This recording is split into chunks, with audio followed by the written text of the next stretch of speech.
I heard about the award, I was like, I want to win that. So I was lucky enough for my last year of playing the Baseball Alberta. I was fortunate enough to end up getting it, so it was a dream come true for sure. Welcome to episode 363 of Alberta Dugout Stories, the podcast. I'm Joe McFarland, and this is another special edition of the show as we take a look back at last weekend's Baseball Alberta annual general meeting and awards banquet. It was a packed house at the Wyndham Edmonton Hotel and Conference Centre as the best of the year was celebrated. From players and coaches to volunteers and organizations, it was great to hear all of the success stories from 2025 and look ahead to what's to come in 2026. President Jon Oko opened up the festivities, telling the crowd that it was, quote, a record-setting year with 18,868 players registering in Baseball Alberta, the most ever. It was also the most teams to ever take part with 332, while the number of coaches and umpires also increased from 2024. He said baseball in Alberta is alive, thriving, and just getting warmed up. We'll hear from Oko a little later on in the show. Then it was on to the awards, which we've prepared a full recap and list of awards, as we always do, at albertadugoutstories.com. We'll start with female programs, which were booming again with talent. The Baseball Alberta Girls League saw new teams at the 12U and 14U levels, helping provide a pipeline for the older teams down the road. We had the 16U team take home silver at the Canada Summer Games, and one of the big winners on the night was Calgary's Julianna Scott, who was named the Women's Open Player of the Year and the Doris Taylor Scholarship winner. She's at university out east and was unable to attend, but I caught up with her on the phone to talk about the awards and what it means to be recognized as the best in her home province. Julianna, welcome back to the show. Thanks so much for joining us. Yeah, thank you for having me. Let's start here. Julianna Scott, Baseball Alberta Women's Player of the Year. How does that sound? It's crazy. It sounds so crazy. What went through your mind when you first found out that you were winning the award? A lot. It's been a roller coaster of a year. I got hurt at the end of June, and leaving Quebec like 3 days before 19U, I wasn't even sure if I was going to play at Nationals. So yeah, it was a lot. Talk us through the injury and what happened and how you were able to play through that and do as well as you did at Nationals. So I hurt my UCL just making a throw down to second. I didn't fully tear it though, so I could continue playing. However, I played the playoffs for the Canada East League where I play in Quebec, and I was like on the airplane coming home, and I like couldn't squeeze my thumb and ring finger together. My elbow was throbbing. It was all kind of falling apart there. So I remember I was sitting down with my parents at like the dinner table, and I was like, well, what do I do? Like, I can't miss Nationals. And it was kind of silent because everybody, like, we all knew that I couldn't miss it, but also, like, I probably couldn't catch. Mm-hmm. You know, you go into Nationals and you want to be the best you can and help your team. And if I was to catch, I probably couldn't do that. So I remember I ran up to my brother's room and I was, like, crying. I was like, what do I do? What do I do? And he, like, dropped everything. He's like, we're going to figure this out. We'll figure it out together. So we go downstairs and it's, like, it's silent now. And he finally goes, why don't you play first base? He played first base and pitched when he played. So he's like, I can teach you, like, you can use my glove. We'll figure it out. And so, yeah, he threw me picks for like 2 days. He worked me through positioning on the base. I give a lot of credit to him. Yeah, absolutely. What was it like? How foreign maybe was it when you step out onto the field and actually go, okay, I guess I'm going to have to do this now for the next couple of days here? Oh, it was crazy. I was just hoping with a little bit of baseball IQ and some athleticism, I would figure it out. I didn't want to hurt the team. I said, if I'm going to be here, I'm going to do everything I can to help the team. And it was definitely foreign, but I'm really glad I did it. On the hitting side, was it an injury? Was it an injury that impacted you at all, or were you able to work through that? No, hitting wise, it didn't really affect me. So that was nice. That was definitely a benefit. So looking back on that particular performance, how happy were you with it? Oh, I was so happy. I don't think I've ever hit so well in my life. Every time after the games, I'd go to my parents and I was like, I don't know where I pulled that barrel out of. And they just laughed. Unbelievable. When you look back on the year that was, just in its entirety, what was key to your success that allowed you to, at the end of it, call yourself the Baseball Alberta Women's Player of the Year? I think just kind of having patience with myself. When like you hurt your elbow as a catcher, there's not much you can do. So just kind of understanding that like, hey, there's only so much I can do. So let's do the stuff that I can do well. From a team perspective, I know you probably wanted to come home with a few more medals, but at the same time, I look at these rosters and think to myself, they have some pretty young squads and some really up and coming talent, yourself included there. How excited are you about the future of this core group and what makes this group so special in your eyes? Oh, I'm really excited. I think the group, we're young. This group's going to be special because of the chemistry we built. I've played with like Claire Hangley, Sydney Klebanowski since U16. And I think having them move into the women's division will be just chemistry is a big part of these tournaments. They're so short and they're so small that you need to know where your players are, what they're doing, what their tendencies are really fast. So I'm excited for the group to grow together and hopefully we have more success in the coming years. Absolutely. The award isn't the only thing you're going home with after that awards ceremony. You received the Doris Taylor Scholarship as well. What did that mean to you? Yeah, it meant a lot. I think being an athlete, there's a lot that gets missed on the school side. So kind of receiving that scholarship really put it into perspective of how much school does mean. I mean, at least for me, I'm in my second year as a biochemistry major, and I'm really busy and costs add up. So it's really helpful for sure. Absolutely. Let's talk about bishops for a second. You mentioned biochemistry. How did you get into that side of things first off? And what's the end goal there? Like, what would you like to be doing, assuming that you're not on a baseball field as a pro? And we'll talk about that in a little bit. But what's the game plan with the biochem side? So I got into it again because of my brother. He's a mechanical engineer studying that at the University of Calgary. So he kind of was like, well, you like biology, you like chemistry, like why don't you just mix the two and go for it? And I enjoyed it. Like I'm still enjoying it. I'm going for pharmaceuticals as the end goal. So I'd like to design different drugs and different kind of like my end goal here is I'd like to create an energy drink that's good for athletes too. Because I got drug tested at nationals this summer and I realized how many things there are that we can't take. Mm-hmm. So I'd like to explore pharmaceuticals on the athlete side of things too. That is super cool and so wide ranging too with the impact. So congratulations and kudos to you on chasing that dream on the side of also playing baseball. And so when you look ahead to 2026, aside from getting yourself healthy and ready to go for the year, what's on your to-do list this offseason to make sure you're best prepared heading into the new year? I think just getting stronger, getting faster, and getting myself healthy is going to be a big thing. I don't want to get hurt at all next year. Not that you ever want to get hurt, but I'd like to go into this season 2026 injury free and ready to compete. Do you have any expectations of yourself as far as who you're playing for? Like you mentioned Quebec, are you going back there? Do you have expectations as far as Team Alberta, Team Canada? What's sort of the goal and aspiration that side that way?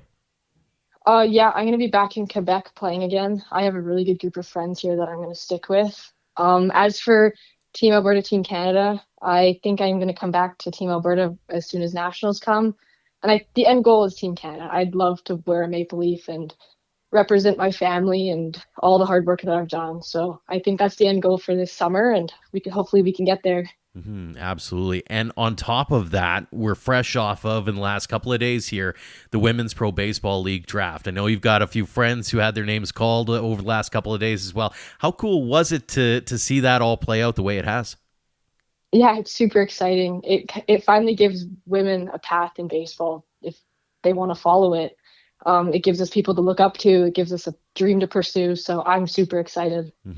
On the personal side of things, watching somebody like Madison or somebody like Sydney that you've known for a while here, how cool was that to see some familiar names there?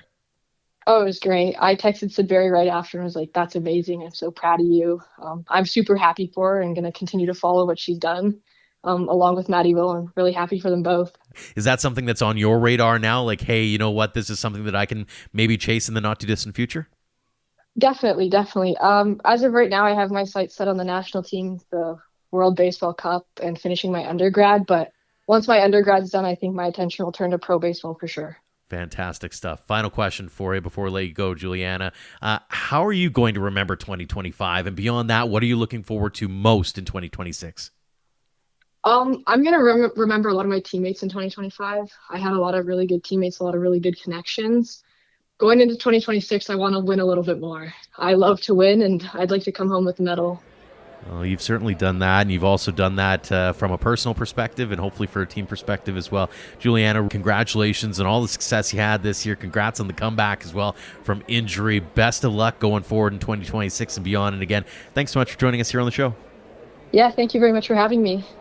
We'll head to the Baseball Alberta Elite League next, which saw another solid year of competition. The circuit was created to provide an opportunity for the best 18U teams in the province to battle it out, with the St. Albert Cardinals bringing home the crown this year. One of St. Albert's keys to success was infielder Carter Moffat, who was named the BAEL Player of the Year and a Ron Hayter bursary recipient. He's now at school with the University of Fraser Valley, so we'll see him when the Cascades roll through Alberta in the CCBC next spring. Carter, first off, congratulations. Let's start off here. Carter Moffat, 2025 BAEL MVP. How does that sound? Sounds awesome. I can't really describe it right now, but it's pretty cool.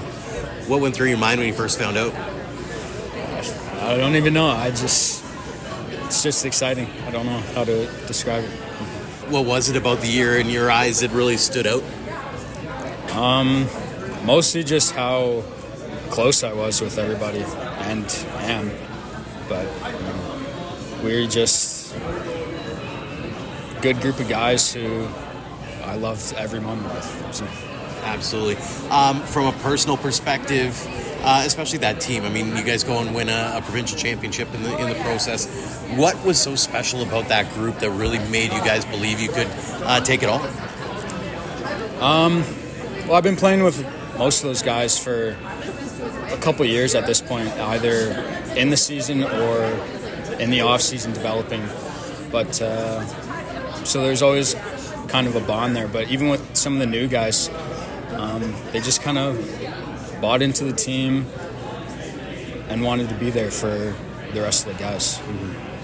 As a guy who's been basically a lifer in that program for as long as you have, it's got to be pretty special to see it go from, you know, the young kid day to championship, right? Yes. Yeah. I'm proud to be where I am. Proud to have done what I've done.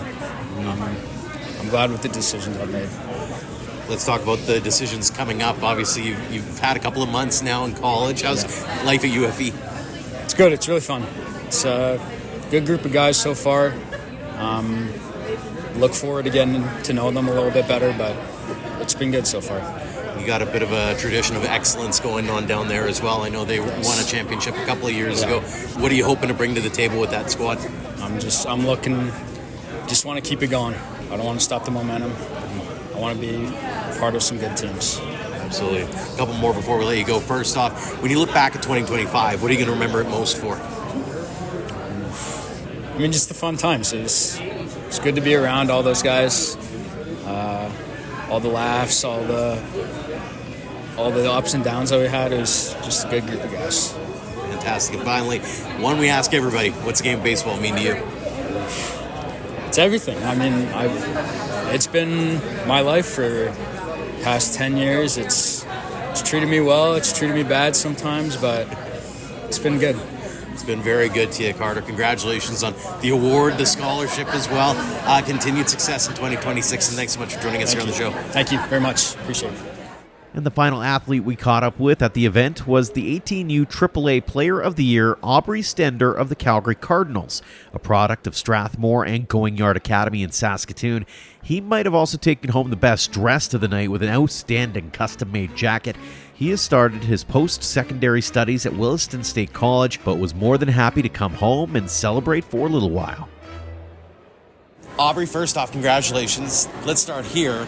Aubrey Stender, 2025 18U AAA Player of the Year. How does that sound? It sounds pretty good. Like, ever since I started U18, or just U18 baseball in general, and I heard about the award, I was like, I want to win that. So I was lucky enough for my last year of playing the Baseball Alberta. I was fortunate enough to end up getting it, so it was a dream come true for sure. What went through your mind when you first found out? Well, I was in college, and I was kind of like, this is not very fun right now. And then my mom and dad gave me the call, and I was like, Oh, that definitely perks up the spirits, so that's for sure. So A little bit of a home-cooked meal never hurt anybody for a trip back home, right? Yeah. I came back 2 weeks early to make sure my suit fits and my hair was good. So. And you're looking spectacular, Awesome. by the way. Is that an old jacket or is that No, I something got new? it for grad, and it's got my teams. Oh, and my, look at that. Yeah, so. Fantastic. Yeah, so. Walk us through the year. What was working for you? What really stood out for you? The bat was definitely working for me. So I had, I think, 9 home runs, and I had a .436 batting average, and it was just an all-around. And pitching was great too. Like I think, the most dominant I've ever been. So it was good. It led me. This year led me to going to college. Mm-hmm. So I got my spot in Williston, North Dakota for the Tetons, and it's been smooth sailing from there. So talk a little bit about that in a second. Okay. But were you just seeing the ball really well this year? What was it that kind of stood out to you that made you go, I'm gonna hit the sod off this baseball? Well, it was kind of after I figured out how to hit the curveball, then stuff started happening. So seeing the ball was mainly the icing on the cake for me this year. So absolutely. Let's talk about Williston. How's it going so far? It's good. We got finished fall ball, and we just traveled around. We went to Minot and Bismarck, and we played the teams there. I don't remember what division they are. And it's been going good. I have been offered a spot on the spring team. Hopefully, I keep it. So we'll see how this winter goes. So it's gonna be a hard battle, but I'm looking forward to it. So. Well, there's a lot of guys from around this neck of the woods that know Williston well, right? Yeah, so, so you know you can play at that level. Oh yeah, right? yeah. So it's there's a few guys from Stettler and Calgary, and I plan to compete as much as I can to make sure I'm the best in Alberta from on that side of things. So. Looking ahead, it's kind of off-season-ish. What are you working on to make sure you're hitting the ground running in 26?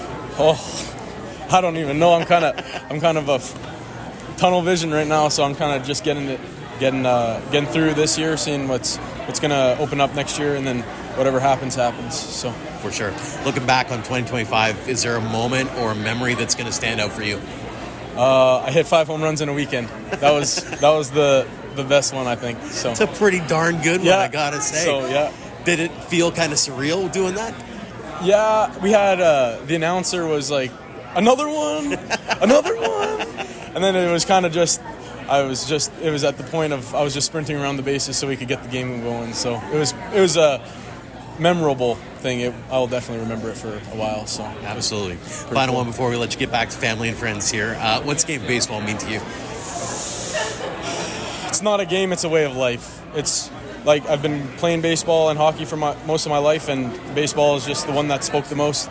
And it's not like a thing where you just start and go. It's a thing. If you're in it for the long run. So I plan on pursuing it as far as I can, and wherever that goes, I don't know, but I sure hope it goes far. So. Off to a good start with a pretty nice award at the end of the night tonight. So, Aubrey, congratulations on the award. Congratulations on all the success to this point. Continued success in 2026. And awesome. Thanks so much for joining us here on the show. Thank you.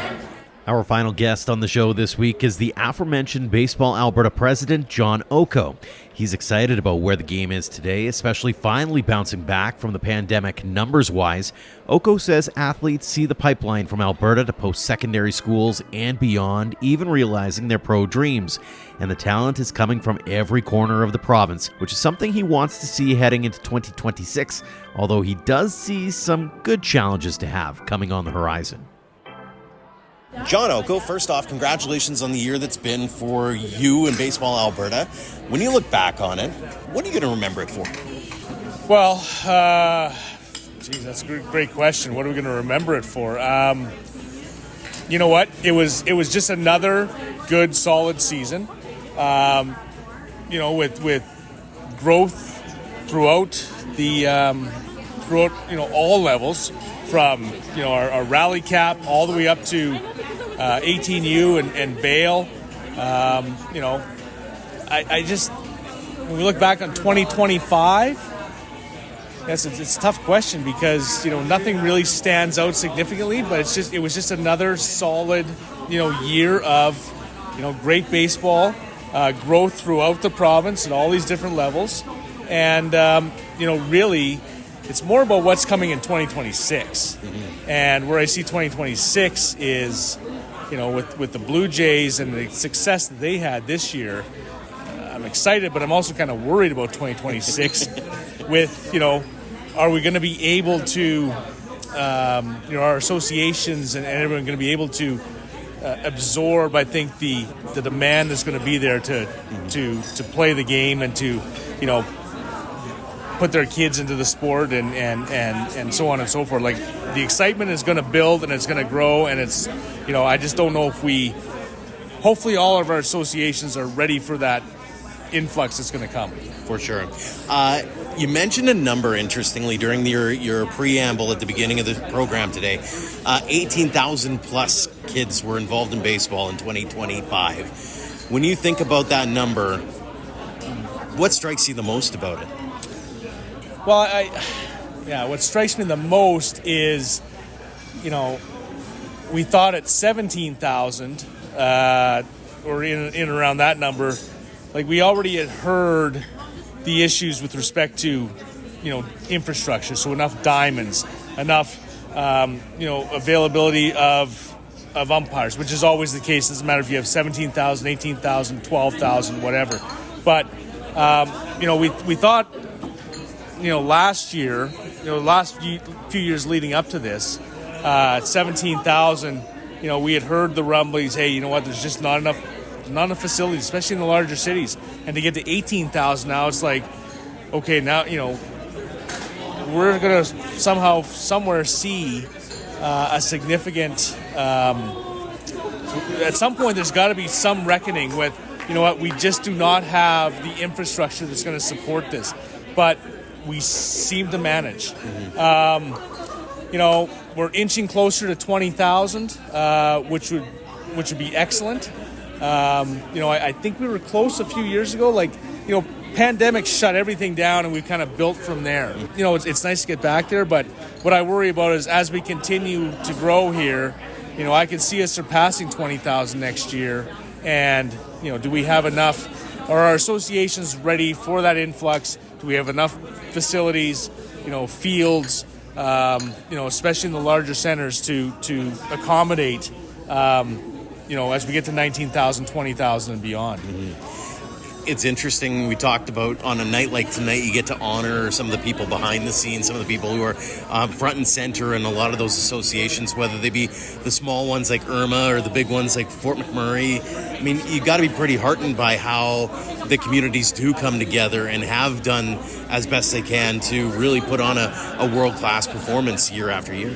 Yeah, I mean, this year we had 7 new associations join, so we're up to 122 member associations. For a lot of years we were, 94, 98, 102, like in that range. So the last year or two we've seen new associations come on board. Sometimes when, you got to sit back and you got to look and you got to think where's baseball being played? And you start to realize that it's not just the big cities. It's not just the larger urban areas. But, that baseball in Irma or in Wassetna or in Bow Island or, Rycroft and everywhere in between, there's a lot that is out there. And, the sport is truly a provincial sport.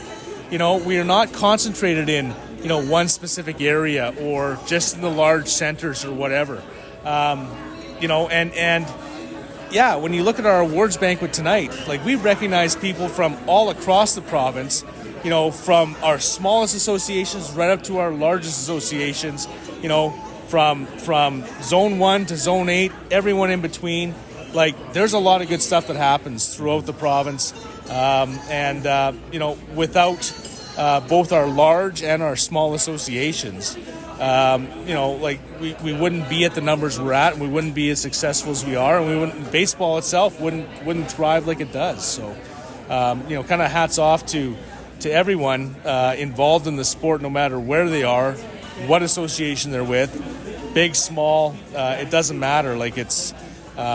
The work is the same and the dedication is the same, and the impact I would hope is the same for everyone that's playing and involved. Speaking of, let's talk about 2 initiatives that have really kind of felt like they've taken off in the last couple of years. The Baseball Alberta Elite League. How excited are you about how this thing has kind of taken on a life of its own since its formation a couple of years ago?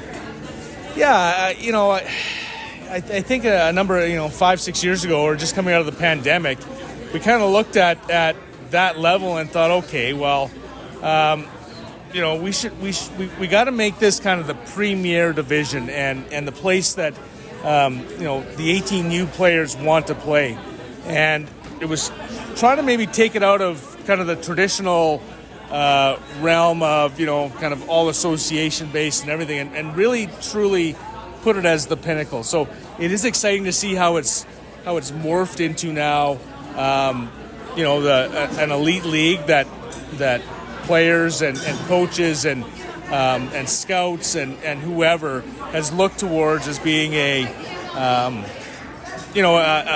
product that is bringing the best kids together in a league that is so well structured, but is really showcasing and where the best athletes are playing. So it is exciting. It would be nice to obviously continue to grow that and to have I think we're up 10 teams now, 12, 14 teams, whatever the case may be. But it's again when you start something, you just don't know what direction necessarily it's going to take off, and is it going to be the same old?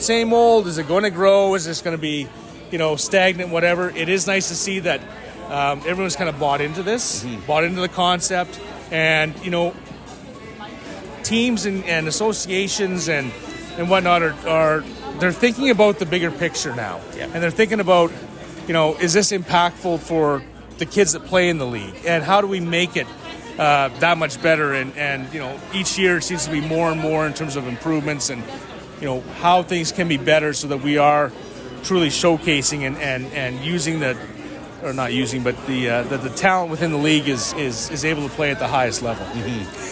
The other one, the Baseball Alberta Girls League. Not just getting to recognize some of the stars of tomorrow here today, but some great programs are coming on board after the first couple, and now they've got something to maybe look ahead to as well, with Sydney Berry's in attendance as an example. Talk about the impact of the girls game and what you're seeing with that league, but also from the game as a whole across this province.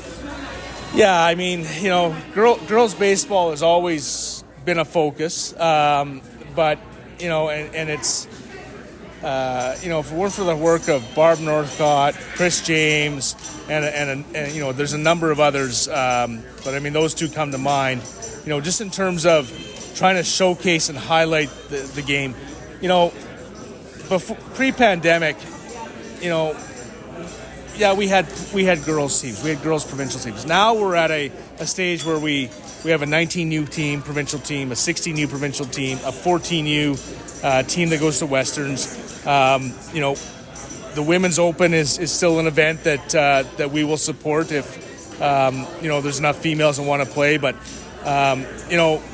it's not even just the fact that we have those teams. It's that when we send those teams to nationals, they're like nationals and Westerns, I should say. They're successful. 16 new girls, silver medalists at Canada Summer Games, the first ever female event at the Canada Games for baseball. And you're right. The Sydney Berries and Madison. Now this new professional women's league. Being drafted, like total feather in the cap. But it also follows. The Nicole Lachanskys that represented Canada for so many years on the women's national team. Like female baseball. We're seeing, which is great, more and more females entering our sport and playing in our local associations, and having the dream and the goal of making a provincial team or making the women's national team, and it's exciting, and I think having the new professional women's league and having girls like Sydney and Madison, role models that these young ladies can look up to. I think it's just going to help further the growth in that sector, and we are all so excited about not only them, but then what's in store for the future, and just continue to grow the sport amongst the females that we have in this province that want to play baseball, not just stick to softball or whatever the case may be. Absolutely. Final one for you before we let you go, John. Looking ahead to 2026, what excites you the most about what's to come? What excites me the most?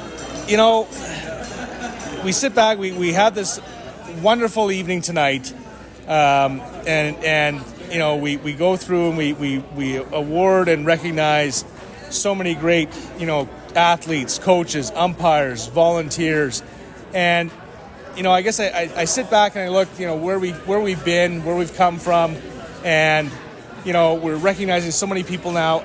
What excites me is that we are still on that growth track. So, obviously the Toronto Blue Jays have helped kind of raise the profile of baseball.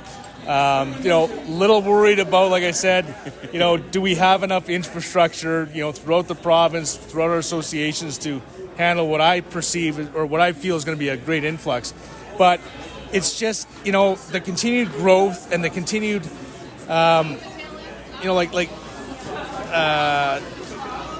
more kids playing, which brings more coaches, more umpires, and just, continuing to put baseball as kind of one of those, the sport to want to be involved with. What excites me about 2026 is just, we're continuing on the path of upward momentum and not on a path of, boy, I hope we can keep kids, interested in our sport, and how do we do that? It's the opposite. It's how are we going to accommodate the number of kids that we know are excited about baseball and want to play baseball. It's exciting in that regard. It's also a challenge, but it's better to have that type of challenge than, how do we even get people into the sport? So 2026, really excited about both the potential and, just continuing to see the sport grow and expand. Couldn't agree more, John. Well, congratulations on an outstanding evening. Congratulations on an outstanding 2025. All the best in 2026. And thanks again for joining us here on the show. Okay, thank you so much.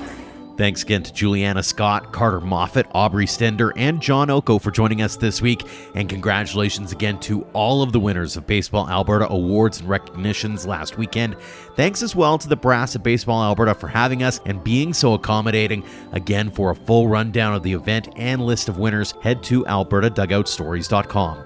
We'll get back to our regular scheduled Thursday release date next week with another episode of the show, plus a couple more to wrap up the 2025 season, so make sure to hit subscribe on your podcast platform of choice. A tip of the cap, as always, to our platinum supporters, the Okotoks Dogs, Under the Light Sports and Entertainment, and the Western Canadian Baseball League for their continued generosity in helping us tell the game stories in our province. For more on our tremendous teammates or to get involved with your organization, head to albertadugoutstories.com/supporters. Until next time, thank you for all of your support online, on social, and on air of Alberta Dugout Stories.